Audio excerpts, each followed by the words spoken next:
Marketing as a Foreign Language, episode 329. You listener, yes, you are in the right place because you are about to have your mind and heart completely opened. You have no idea what is about to hit you. Absolutely zippo zero zilch. Cambodia. Many years ago, I want to say in the 1970s, I am certainly going to get an education about this, but the Cambodian Genocide was an explosion of mass violence that saw between 1.5 and 3 million people killed. It's easy to look at your life in the context of the society that you were born into. I have many friends and folks that I love dearly who live in Venezuela, and they saw their country completely collapse. And whether or not you believe that you are born with intention, like you choose where you are born and your family, or if you don't believe it and you think it's completely random, the point remains that you find yourself with a set of cards in your hand, so to speak, and you live out this life. And every now and then you get to meet someone who was dealt a hand of cards that by any stretch of the imagination is incredibly difficult. Our guest today is the author of How I Survived the Killing Fields. Her book, you need to buy, you need to read. It will open your soul like opening a Christmas present. Ladies and gentlemen, it is an honor to welcome to the show the one and the only Sara Im. Hello, Colin. It's so nice to be with you. I'm so excited to talk with you and your audience. Yes, I'm excited to have you on the show. So, let me ask you a very profound question right off the bat, which is where have you landed spiritually? Okay, so like, what do you believe in? And then we're going to try to figure out how you got there. So, what do you believe? Do you believe there's a soul, an eternal soul? Yes, I do. Okay. And have you always felt that way, or was that somehow informed by your experiences in Cambodia? I, but when I was young, I'm now strongly believe in that. I learn a little bit, but as I get older, I'm, you know, believe more and more that yes, we do have soul. After we leave this planet, we are now go to the ashes. We have a Right, soul that live on. right. So that, yeah. And so, from someone who survived a genocide, when did that occur, and how quickly did it occur? When you were how old were you at the time? I was 21. Okay, and did you and your friends and loved ones, did you see it coming at all, or was it a surprise? It it was a surprise. We somehow we know that there will be a change of the government, but we have no idea how drastic the change is and Hmm. how horrible it can be. We have no idea. Was it Pol Pot that got into power? Was that what happened? Yes. And was that part of a communist regime? Do I understand that correctly? Yeah, it's a communist regime they call Khmer. Khmer is the Cambodian, the red Cambodian. That means the Cambodian communists. Hmm.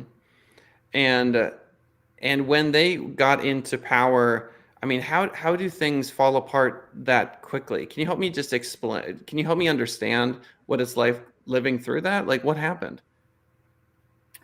Okay, I paint you a picture. When the day that they came in, I was a student. That day, all the schools are not open because we just celebrate New Year in Cambodia. It's Cambodian New Year is in April. I don't um, I can explain further, but just for that information. So all the schools are shut down at that time. But when they came in, I was hiding in the empty school building, another school building. I was hiding, protecting myself from the shell, from the gun and the bomb, everything, because the noise, the sound of the bomb is getting so close. So um, I was trying to hide from the bomb. And when they came in, they some of them are walking, some of them are on the truck, the tank, the military truck, and they all wear black clothes and they carry big gun. And we have no idea what to expect. But within a couple of days, they was going door to door with their gun pointing at people, demanding all of us to leave. He say, get out, get out, get out. So they just point us to the street. So we were just on foot, walking on the street. They want us to go away from the city. They try to empty the city. So Mm. there are about 1 million people live in the city. So imagine all the people come out of the house, put ourselves on the street. The street was so crowded, and Mm. and the heat is almost unbearable. It's like 100+ degree. But we have to walk in that heat, very crowded, and we advance very short distance each day. But to make a long story short, we finally get out of the city. Mm. So during the process, we sleep on the ground. We eat a little food that we carry from home, Mm. and we have a small bag of our clothes with us, and And there just are people with babies, right? There are people in their 80s and 90s, right, who are mhm. walking through the streets. It's everybody, right? Yes, yes. And I saw people that get evacuated from the hospital. They Wow. shut down the hospital. That's how brutal that was. So help me understand and forgive my ignorance. How did they choose? It didn't matter who you were in the city as long as you lived in the city. Was it sort of an ethnic minority thing, or did they just want to take over the city? They just want to take over the city. They started with the city, and Hmm. then everywhere else. But the city is the biggest enemy to them. They don't like people who live in the city Why is that? because I think they believe that people live in the city like the current government. The current government is capitalist. It's not communist. I see. Okay. So, and what was the name of Pol Pot's communist regime? What was their name? The Khmer com Rouge, Khmer Rouge, the Khmer Rouge. Khmerus. Yes, Okay. So all right. So the Khmerus are existing kind of in the rural areas, and they're growing in power, and they attack the capital city yes, basically with yes, bombs, and then they just take over the government yes. and they force everyone out. And now after how many days of traveling, sleeping outside, now you're outside the city. Where are you finding food and water? Only a little food that we carry from home. So we eat a little. Right. We bring some rice, and we make use of the little can, and maybe some people they carry the small pot, so they make Mm, fire, so you can gather the wood stick and make a fire to cook the rice. okay. And all this time, everyone's freaking out, right? Everyone's talking to each other. They're going, what are we going to do? How are we going to get back to our homes? Who has food? Where are we going to get water? Everyone's having these conversations as you're moving out of the city. Um, how much time goes by? A week, 2 weeks? How long does this last? I don't remember exactly, but Mhm. it must be about 3 weeks or so. Wow. So did you ever see anyone starve? I mean, did everyone make it, or what happened in that time? Did people start running out of food? Yeah. At one point during my walk, I smelled something very bad. So Mm, I sensed somebody die along the way, especially old people. right, Um, they cannot um, cannot keep up with this. right. Okay. So you travel for 3 weeks. You're witnessing people begin to die already. What do you think about the soldiers at this point? I mean, do you have any love in your heart for the people that are kicking you out of the city? No, Do no. you have any love in your heart for them now? Do you ever feel like you understand where they were coming from? For the regular soldier, I forgive them. Mm, I forgive it just for my own sake that I cannot live with bitterness and anger forever. mm-hmm. I need to live clear and clean and with love and compassion. So Right. I think I began to think that these people did it out of their own ignorance, just just take the order from their superior Right. and doing whatever they were asked to do. Mm-hmm. And what about the superiors? I mean, have you found it in your heart to forgive them and love them, or is that impossible? I find my heart to forgive them. I'm neutral. I, I you know I already forgive them, Mm, but to say I love them it's a little bit difficult. right, right, right. Yeah, I mean, of course it is. Of course it is. I mean, we haven't even gotten to the worst of it. So you continue on. 3 weeks go by. Help me understand what happens next. Next, we arrive in the small village, very far away from the city, and this village it's like their base camp. They already train these people what to do when the city people arrive. Okay, so the Khmerus occupy this camp. Yes, Okay. yeah. So when we get to that village, we was offered a place to stay temporarily, Hmm. and then they want us to go to work in the rice field the next day. Okay, that makes a lot of sense to me. Mhm. Okay, I get it. And so the next day you're in the rice field. Have you ever worked in a rice field? No. So it's not like you know what you're doing. No, Um, I was so fearful for my life because I don't know what to do. And I grew up in a farmer's family. My parents are farmers, but they believe that farming is hard work. So right. they encourage me to stay in school to do well so that I can get better job.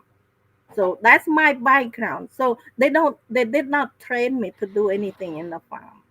Right. So your parents were farmers, but you did everything you're supposed to do, right? You studied, you worked hard. You're 21 years old. You're about to graduate college, probably something like that. And now you have been kicked out of a city and forced to do something that you have absolutely no idea how to do. So did you Yeah. just stare at the rice plant? Did you like look around to see what everyone else was doing? Like how did you become a farmer in a day? Yeah, I look around and some people come and help me to do things, to do, how to plant the rice. And then uh, during the harvest time, you know, I have a very hard time to gather the harvest and I have no idea what to do. But but uh, of all this time, I was so fearful that they would Mhm. beat me up. They would kill me because they know that you know I'm a city girl, but in fact I'm not a city girl. I went to the city only because I need to attend university. Right. Right. Yeah. I mean, it's one of those things where it's like they look at you and they assume that you're the enemy, Hmm. right? And it's Yeah, like you don't judge me, you don't know me. And the other thing too, sometimes I think about these soldiers that get wrapped up into these cultures, and they're afraid of being killed too, right? Like they're afraid that yeah, their superior officer is going to kill them unless they do the thing that they're told to do too.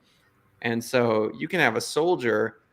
I mean, don't get me wrong. I'm sure there were some horrifying things that these soldiers did. You know what I mean? I'm not saying that, but I just wonder if there were some soldiers that felt the same fear you did, where they were terrified of what would happen to them if they didn't do what they were told to do as well. yeah. Well, these young soldiers got trained. In the part of the training, I'm sure they instill hatred and Really? revenge. And when they came in, they look at us like their enemy. Mm, There's already the installation of hatred in them. right, Yeah. right, right. And do you feel like that was an effective way to control these people? That making them hate? I don't think so. I guess my question is like the commanding officer, right? So the people that are trying to take over the government, and they take all these young men, basically, and boys, and they teach them to hate. And now that those soldiers are hating you and these other people, now it's easier for the commanding officers to control the soldiers. Do you see what I'm saying? Yeah, It yeah, seems like hate was a tool that they used to control the soldiers. yeah, I think so. Okay. So it sounds like you were here a long time because you just talked about multiple seasons. You said planting and harvesting rice. So that takes a while. So how long were you in this city for? Well, after I got out of the city, I I'm sorry, went how long were you at the at the village. thank you, the village? Yeah. Um, from the first village, I only stayed very short time, and Okay. then I was moved to a different place. The reason I was moved is that they said if anybody want to move to Battambang, Battambang is my hometown where my families live. Okay. And of course, I will sign up. I want to go there. Right. And they transport the people that sign up to go. We get on the boat, get on the truck, get on the train, and then finally we get into the jungle. Wow. They did not take us to where we think they would take us. So we were just being cheated. But Wow. yeah, Okay, so they lie to you and they say, "Hey, do you want to go home?" And you say, "Of course I do." When you were in that first village, did did you have any family there with you, or were you without family? I have my uncle, my uncle, his wife, and the two little children. Okay. And did you were you able to like sleep with them, stay next to them, eat with them, or did they separate you at night and stuff like that? We were put in one with one family, so we were in one house. With your We uncle or not? Yeah, yes, Oh, okay. So you were actually able to spend some time with them, which and then yeah, did they just feed you rice? I mean, what were they? I can't imagine they were giving you, you know, yeah, yeah, right. five-star cuisine. Here's rice, right?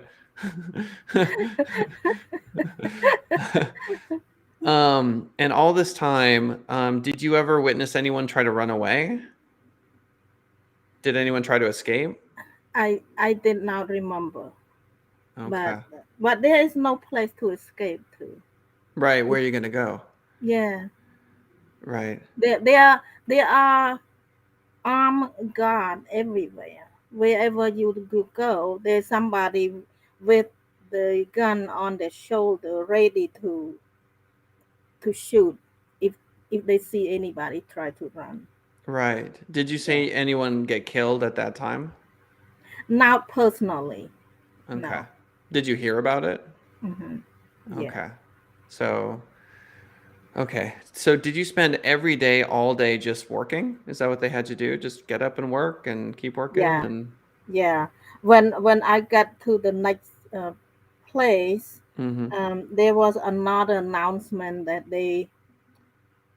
they want all the single men and women volunteer to go and get being trained to help out the village, help Mm-hmm. out the nearby village. So I volunteer again because I want to keep moving. I want to take a chance that hopefully maybe someday I can get closer to my hometown. So Right. yeah, that's why. So the next move, that is the biggest move. I got stuck. Okay. So you moved one more time, and this time are you in the jungle? Are you in another village? I'm in another village, but it's in the camp. This camp, they um, they bring in 1,000 men and women, Mm-hmm. all single. So we are mm, prime worker. We are, Uh, yeah. So we were pushed to work extremely, extremely hard, okay. So it's still rice, still farming rice. farming rice. During the off season, they want us to dig the Uh, canal, make the dam, and all by hand. right, Yeah, we work like slaves, right, right. and we were giving very little food to eat, Yeah. and they work a so long hour that we don't have enough time to sleep. I remember sleeping about 4 hours a night. So Wow. I was exhausted, sleepy, and starved. And then only within the first couple months, I became very sick. Oh, of course. Yeah, Yeah, of course. Yeah. Well, first of all, you can't survive on just rice. You need vegetables. You need some other source of nutrition. You can't work 16 hours a day on rice and expect not to yeah. get really sick. What did they do when people got sick? They, they still push us to work. I Oh, still go to work all the way until I cannot get up anymore. right. And then they said, you need to go to the hospital. Mm, So here we go. When I get to so-called hospital, mm, I realized it's not really a hospital. mm. It's it's the infirmary where the very sick people stay there and waiting for a time to die. Wow. Yeah, So that seems kind of like hell. yeah. When I got there, I see all kind of very sick people, and people are dying, and some people get a very high temperature and get hallucinated, and Mm, they're dying. mm-hmm. And for me, at one point, I got a very high fever. So I was hallucinating.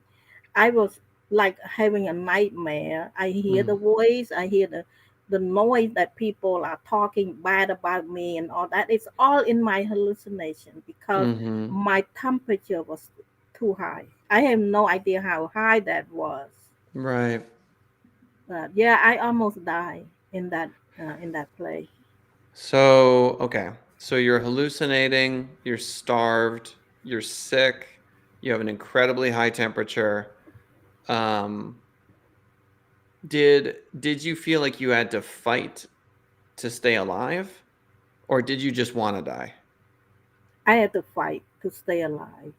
I don't want to die. My dream is to go back home to be with my family. Um, the reason there's a good reason for that. I love my family. Mm. My mom just recovered from a 4 years of paralysis. Wow. She had the accident that made her paralyzed from her neck down, total paralyzed. So she had to lay down flat on her Yeah. back, and I was her caregiver for 4 years. Be- Wow. During my high school years, I took care of her and keep up with school, keep up with housework, all the demand because I'm the oldest child in the family. Mm-hmm. So that experience being a caregiver for my mom, it bond me. We have such a strong love bond be- Mm-hmm. between me and my mom. So during this separation, there is this Khmer Rouge time. All I thought about was my mom. She needs me. She needs Mm. my help. I want to go back and help her. So I never, Wow. yeah, I never want to end my life. Wow. Okay. So in during the hallucinations, you talked about the voices being bad. What were the voices? What were they saying? The voice that said that I stole something or I say some bad thing about somebody else, it's just crazy. I'm not Mm. that kind of person. But it just come into my voice. The voice just come through my mind. Oh, totally. I mean, absolutely. Yeah, I get it. Especially, I mean, a lot of people experience hallucinations. And then when you get really sick, then it makes even that much more sense. And so, in those moments, did you ever feel like, because you already answered this question, you said that you always were fighting to live, and it was the connection that you had to your mom that pulled you through those moments. Mhm. Um, I'm really excited to hear about what happens later, but I don't want you to spoil it. Um, so, all right. So you're using your love for your mom to have superhuman powers, right? Because Mhm. you should just die, just Yeah. die. Yeah, Yeah, it's easy. It's easy to die. It the the the misery will be over. right, I'm telling you, at that point, if I die, I just die in the sleep. It's easy. There's a lot of people die in the sleep because they have been so sick and there's nothing to help them. They just right. die in the sleep. Yeah, and a lot of people did just give up, Hmm. just let it go. Yeah. Um, and yet you are fighting to stay alive. This is why I want you to sell 1 million copies of this book. Right here is the what people need to understand is it's the fundamental most pivotal uh, practice of our lives is to understand what Sarah just mentioned, and having that connection, that love will overcome connection. I don't care who you got it with. It makes no sense. I do not care. You could love a plant.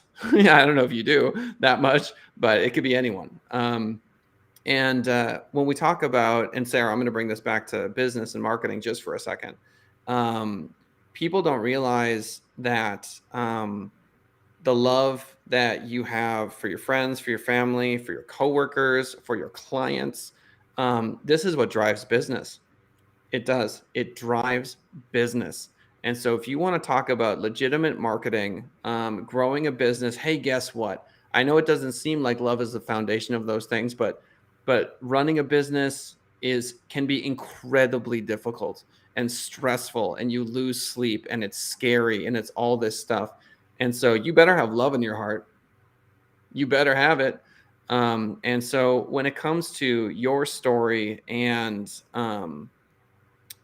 authors out there, what I want them to understand is you're still moving through this whole thing in love, right? This is the foundation. And I Hmm. just wanted to pause on that moment and really give that a breath of fresh air because I want that to be the takeaway for folks today is to understand that, I mean, we're talking about love or death, right? Mm-hmm. What do you want to do? Do you want to love or do you want to die? And it Right. really comes down to that. Yeah, It comes down to that. So anyway, that's a beautiful, beautiful moment. You should get that painted. Do you know any good painters? I do. Yeah. Yeah. I'd ask them. I'd say, hey, I had a moment where I had these crazy voices in my head, right?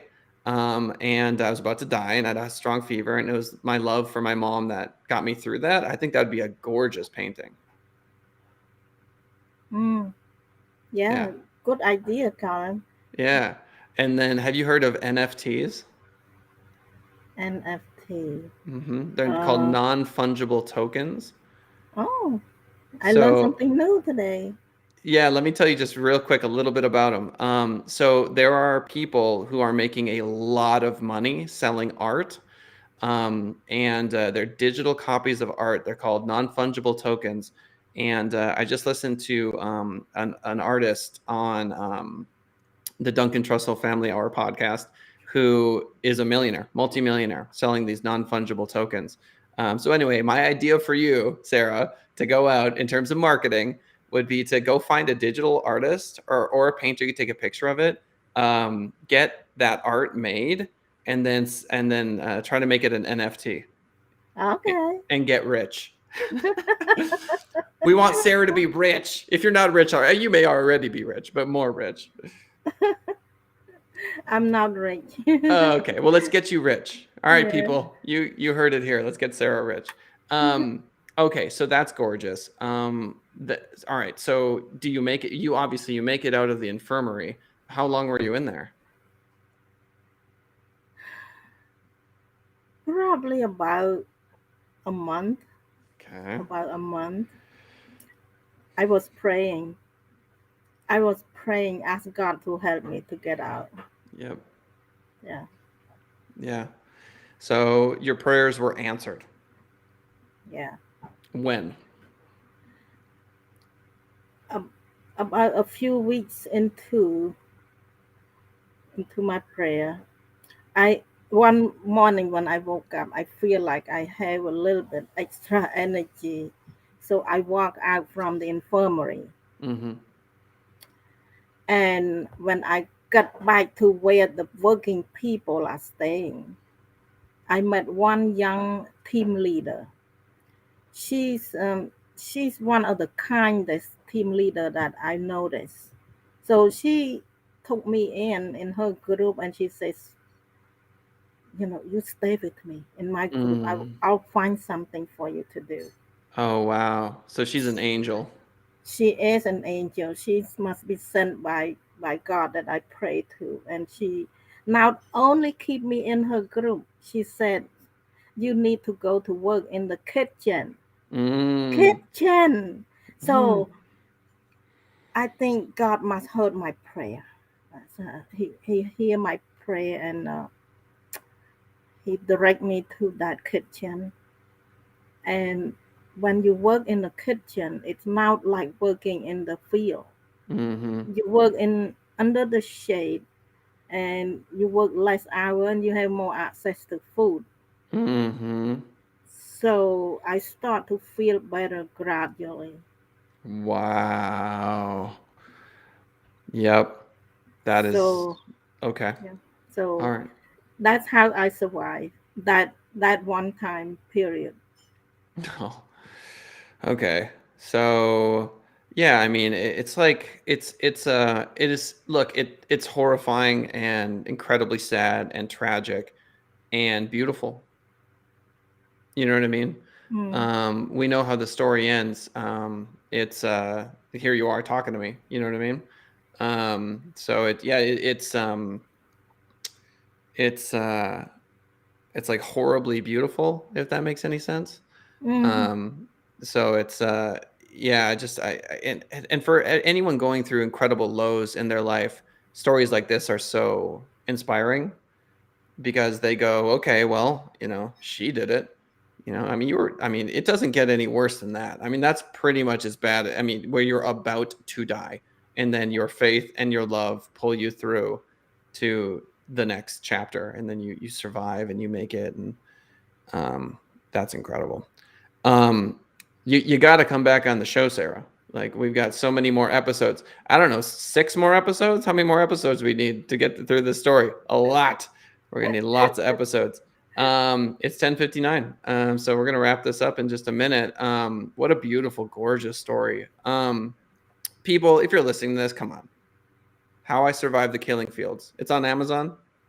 No, it's on my website. Okay, where do they go? SaraIm.com.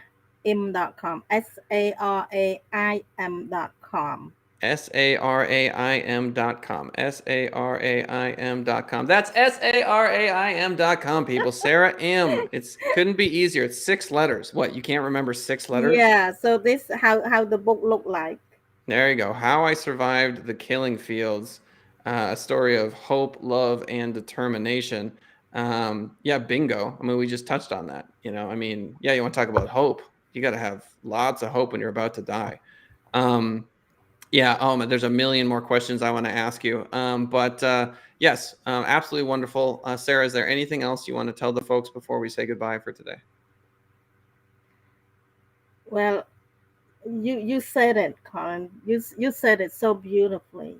When you are reaching the lowest time of your life, whatever left is your hope, your love, and your determination.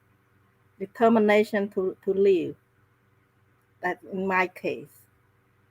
So that's how I pull it through. Yeah, absolutely incredible. Ladies and gentlemen, support Sara Im, SaraIm.com. All right. Well, we love you, and we're excited to have you back on the show. Ladies and gentlemen, thank you for swinging by the show today. Stay tuned for our next episode when we get Sara back on the show. Talk to you guys later.